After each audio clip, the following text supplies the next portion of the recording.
Okay guys, we've got our SKS here. This is a Chinese Type 56 I got from Classic Firearms a few years back. And of course it came packed in cosmoline, and I cleaned it up real well and then just kind of put it away, and I haven't done anything with it. Well, now I'm thinking about getting it out and shooting it, and I thought, well, I better check that firing pin, because a lot of people are having trouble with slam fires on these things, or just not firing at all. And I'm going to show you what the problem almost always is with these, and how you can make them safe so that you don't have to worry about that kind of thing. So first thing we want to do is get the bolt. I'm not going to strip it clear down, but we're going to get the bolt out of it so we can take a look at the firing pin here. Just flip that lever back, and then you want to kind of slide that out. Sometimes it can be a booger, but you definitely want to keep your thumb behind here, because this has got spring tension on it and you don't want it flying away from you. Not sure there's a certain position that should come right out of there. There we go. It's got to be up like that. So you just take it, you don't have to take it all the way out, but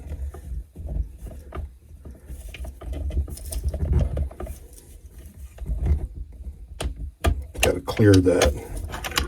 You can get that dust cover off. Pull your spring out. Now notice how the spring assembly is going in there. You want this squirrely part up here going in first when you put it back together. So now we just remove the bolt,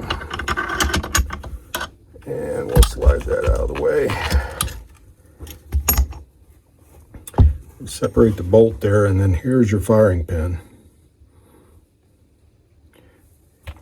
I had mine out earlier, and I noticed before I started this video, I put it back together to show you guys, but you should be able, if you shake that, you should be able to hear that firing pin moving in there. It's a free floating firing pin.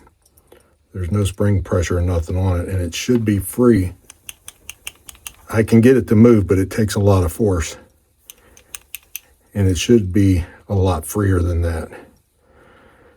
So what can happen is, see, when these things were packed with cosmoline, if you don't get all that out there and get it really clean, that stuff can kind of start to harden up, and it'll hold that firing pin either in the back position to where it won't strike and you'll have misfires, or worst case scenario, if it's held forward in the forward position, then you'll have what's called a slam fire, and this thing will just be, you'll pull the trigger and it'll be like a fully automatic and just start firing off rounds until it empties it out.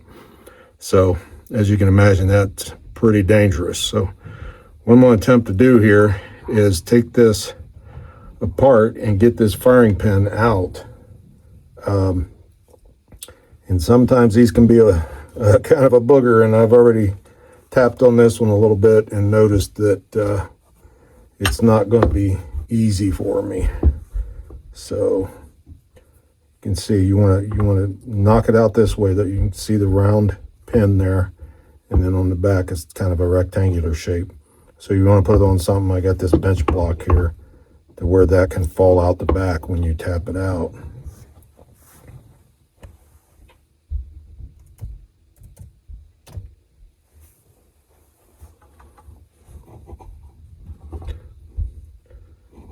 So you want to position it where it's flat. You notice you got this little hump here is going to have to kind of hang over the edge somehow so you can get it flat. So it's holding flat, because it usually takes a lot of force to get these out of here. So it's got an 1/8 inch punch there.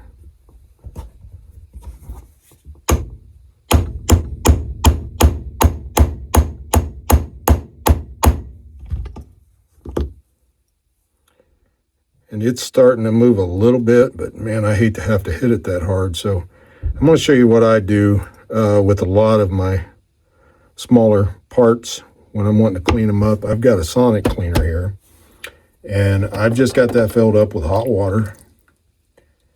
And what I'm going to do, I've got this container here. It's just a peanut butter jar with a lid, and I poured this CLP in there. I mean, you can use, you can use other stuff.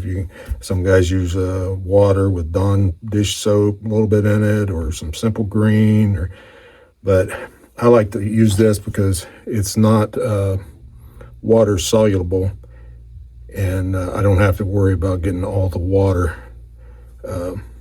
off my parts, and I don't have to worry about rust that way. So I'm just going to drop that in there. The whole thing's not going to be submerged, but I want to definitely get that pin submerged in there.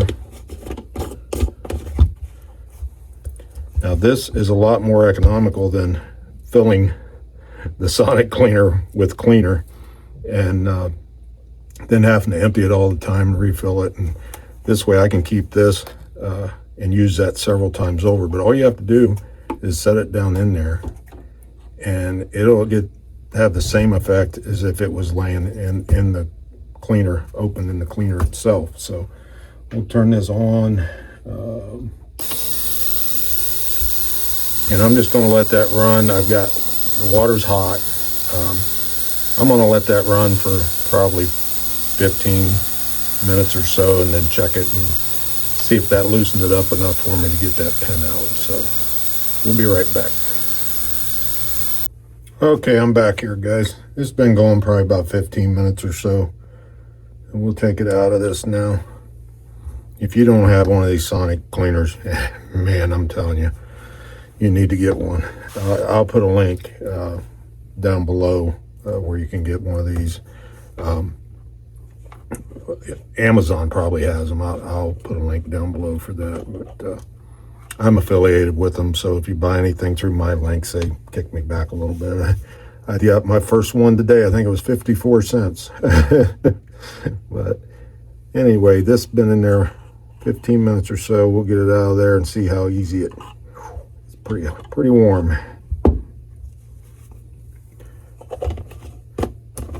We'll just set that aside, and we'll be able to continue to keep using that. Dry this off a little bit. Now, I thought I had this thing spotless when I originally cleaned it up, and for the most part I did, but I don't remember. I must not have pulled this firing pin out. So, oh yeah, look at that. It's already loosened up. I'm still going to pull it out of there and make sure and get that really clean. Let's see here.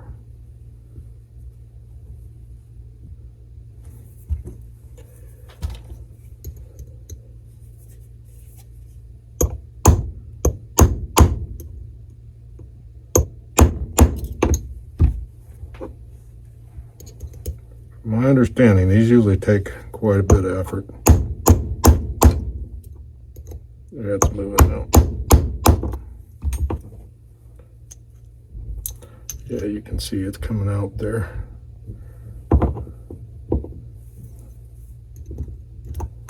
Over here now. There, she popped out. Yeah, I can already see there's some of that crud still on there. Loosened it up. Need to get that all out of there. And we'll pull the pin out.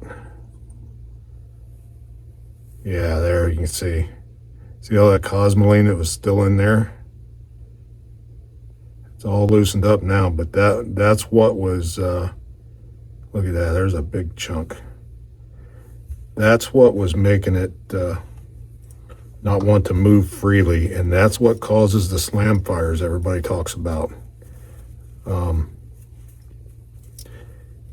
Extremely dangerous situation, but if you get this cleaned up like this, you got nothing to worry about. You know, the SKS gets a bad name sometimes because of that situation, but I mean, there's a lot of firearms out there with these free floating firing pins, and you'll have the same problem. It's just not all of them have been packed in cosmoline and stored away for decades you know, and then not properly cleaned. So one other thing you want to do here, you can see that there's a little spring right down in here. So take this piece off. You just want to kind of hold it so it doesn't fly anywhere. Kind of push it back, push it in and lift it, and then catch it. You can see it's got the little spring in there. And you just want to get that cleaned up, make sure that's not crowded up too.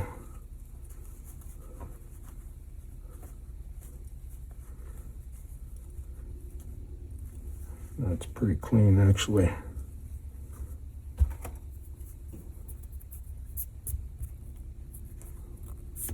Yeah, there's not much going on there.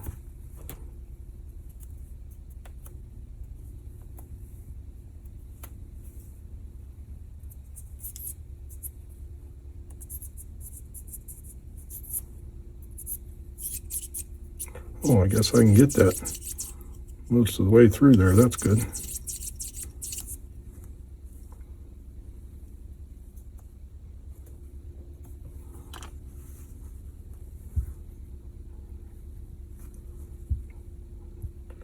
Let's see here. What am I doing? Put that back in.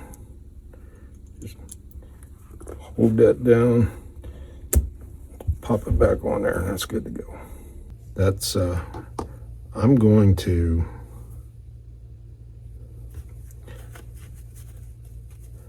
since I've got that out, I'm going to put this back in and run it a little longer to make sure and get that really cleaned out in there, because I don't know that I have anything. I can spray some stuff through there, but I want to make sure it all comes out of there. So let's put that back in now and run that for a couple more minutes. I notice if I make sure that lid's tight, I can just turn it over on its side, and that way the whole thing will be submerged. And I'll turn that back on there for a few minutes.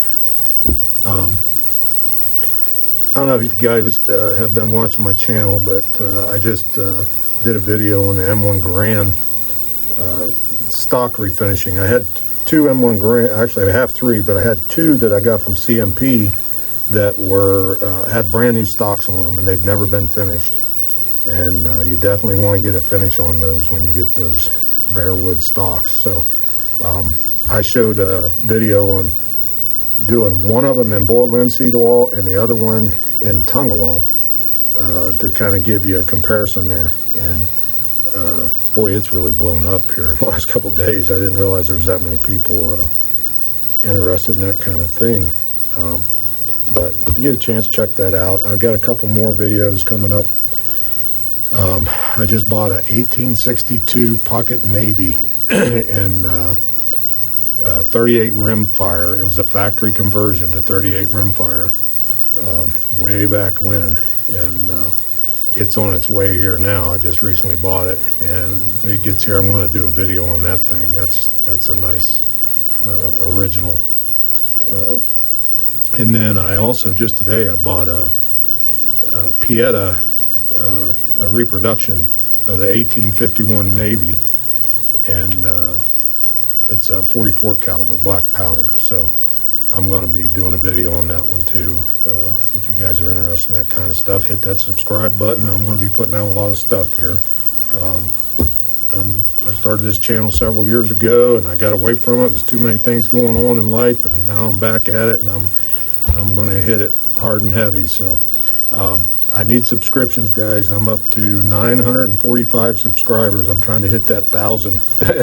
So YouTube starts paying me a little bit. So if you want to help me out, if you'd subscribe, I'd really appreciate it. And that like button is what pushes the videos out. That's what YouTube is looking for. They're looking for those likes, and that's what tells them to push that video out harder for other people to see it. And so that helps me out a lot. I appreciate it if you do that, if you get anything out of this. If not, I understand. But we'll give that a few minutes, and I'll be right back. Okay, we're back. Get this thing out of here now. Boy, that is really hot this time.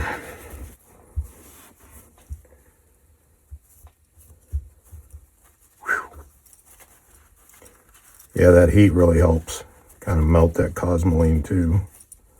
So that should be pretty clear on the inside now. I'm gonna just to be safe, I'm gonna spray it out with some ballistol here.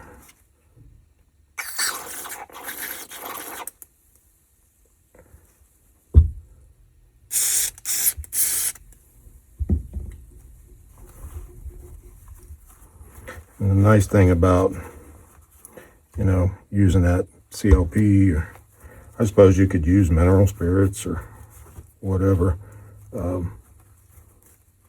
May not want to be running the heat when you're using something that's flammable. I would just probably fill this with warm water, or let it heat up till the water's hot, and then turn the heat off on the machine, and then just set it in there and let it run.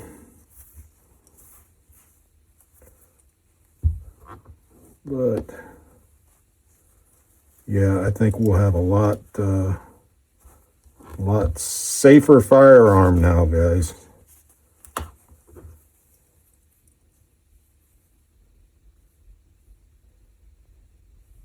I was just looking here, and I remember all my numbers match on this thing. You know, you got serial numbers on about everything on these things, and I remember checking them all, and everything matched up. So